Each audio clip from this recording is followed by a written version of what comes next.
In this video, I'm going to take you through the steps of mounting a tire and a beadlock wheel together, and doing so safely using tools that you probably already own. Okay, the first thing that you're going to want to do is take all of the parts out of the box and inspect them. Eaton sends instructions that has the foot-pound rating in there.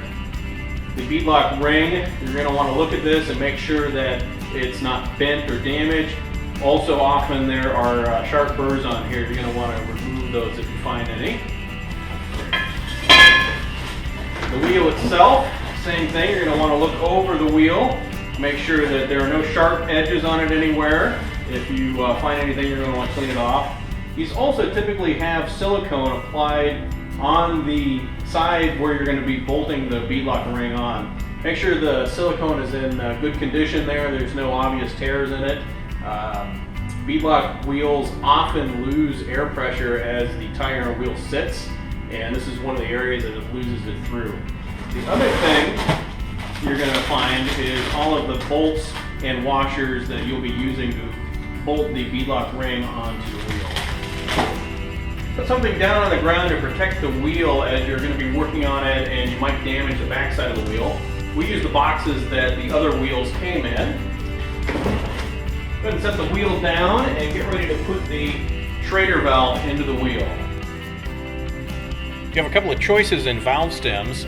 Some people prefer the rubber valve stem for off-roading, thinking that it's flexible and can take a bit of abuse without damaging the wheel or being damaged itself. Some people prefer a metal valve stem that bolts to the wheel securely.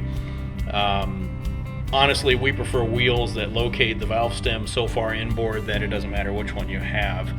There are also two different sizes of these, so that the hole that the valve stem installs in is actually a different diameter. If you're using a rubber one and the valve stem pushes or pulls into the hole easily, then you've got a valve stem that's too small for that hole. The metal ones actually come with a grommet, so you can change it if the hole you're using is the opposite size.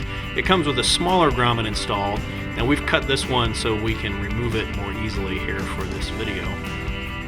And then you can install the larger one, and that way the diameter is actually filled by the different grommet size. So if you're using the rubber grommet, you simply insert it from the back side of the wheel or the inside where the tire will be mounted and pull it through.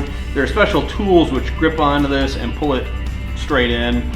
Unless you're a tire shop, you're probably not going to have that. So just wrestle with this. It might help to get the rubber a little bit wet to help it fit in there. If you're using the steel one, make sure the grommet is on here securely. It does help a little bit to wet it. Insert it from the inside of the wheel.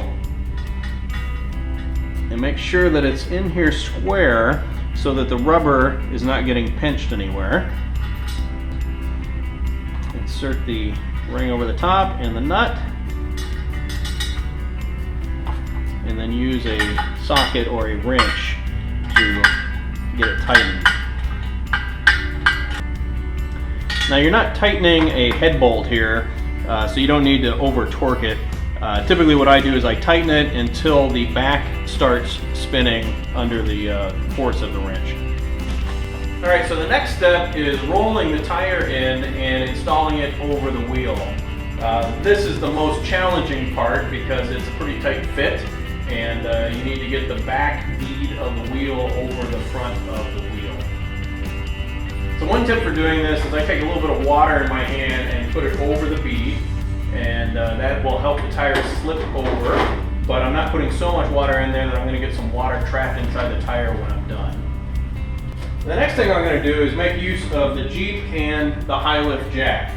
I'm going to position the wheel and tire so that the sidewall of the tire is directly underneath the bumper, and then put the jack onto it and use the pressure of jacking against the vehicle weight to push the tire down.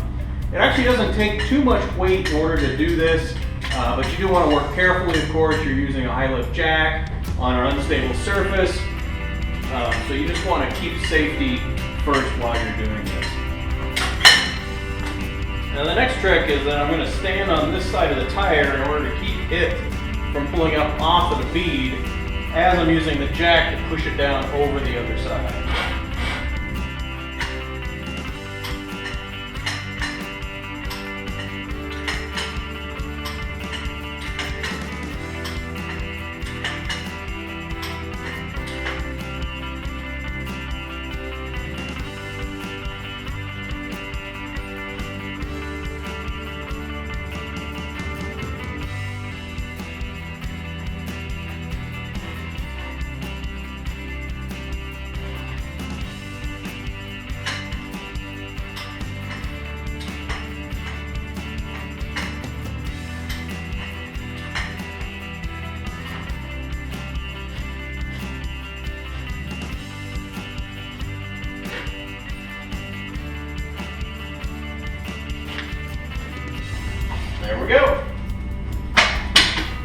next couple of steps are pretty straightforward, but take a little bit of time.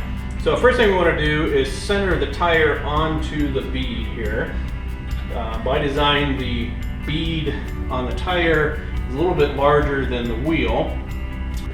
So you might want to use a plastic or a rubber mallet to hit the bead of the tire down into the bead of the wheel so that it's nice and centered all the way around. So next step is to get all the fasteners that were provided with the wheel and the bead ring, and position the ring on the tire.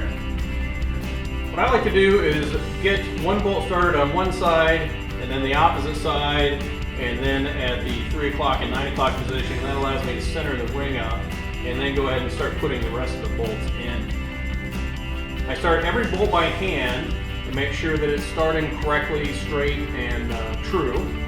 And then I use a socket to start them working down into the threads.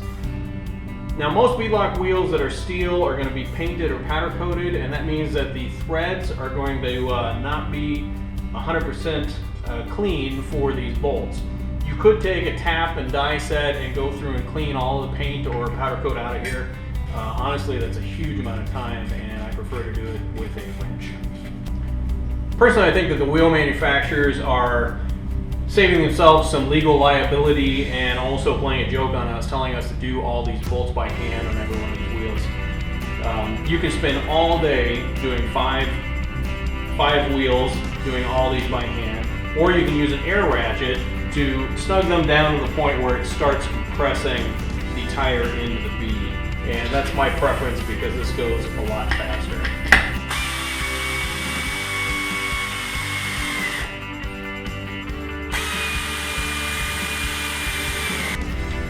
The next step is to torque these bolts, and we're going to do it in the same crisscross pattern.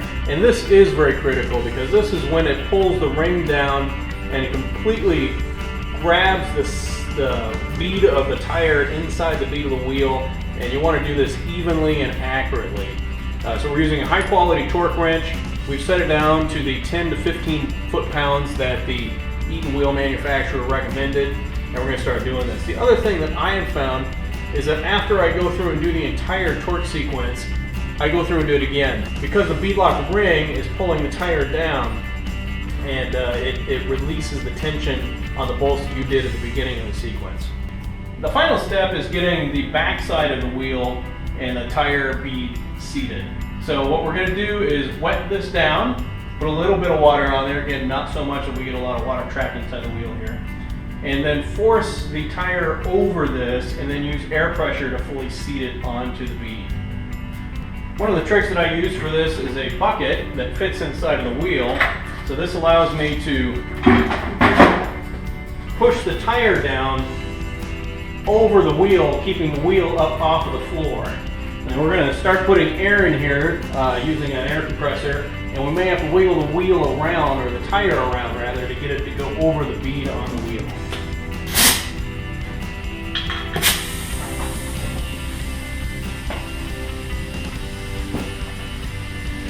As you're doing this, you can listen and you'll hear the air change when the bead sits on the wheel and then it starts filling the tire with air pressure.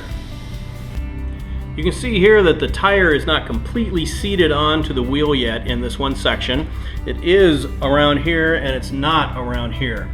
So as we continue to put air inside the tire, bringing the air pressure up to between 30 and 40, you'll hear it pop and actually seat fully onto the wheel. And that's all there is to mounting a beadlock wheel. You can easily do it in your shop or even out in the field with the tools that we've shown. And it does take a bit of time, especially if you're doing all 5 tires and wheels. And you need to be patient about torquing all of those bolts in the proper pattern and double checking them. About 50 miles after first using them, you're going to want to go around and check all of the torques on the bolts again, and then also about every 500 miles after that. But you're now ready to go out and run the tires at ultra low pressures and not worry about pulling them off of the wheel beads.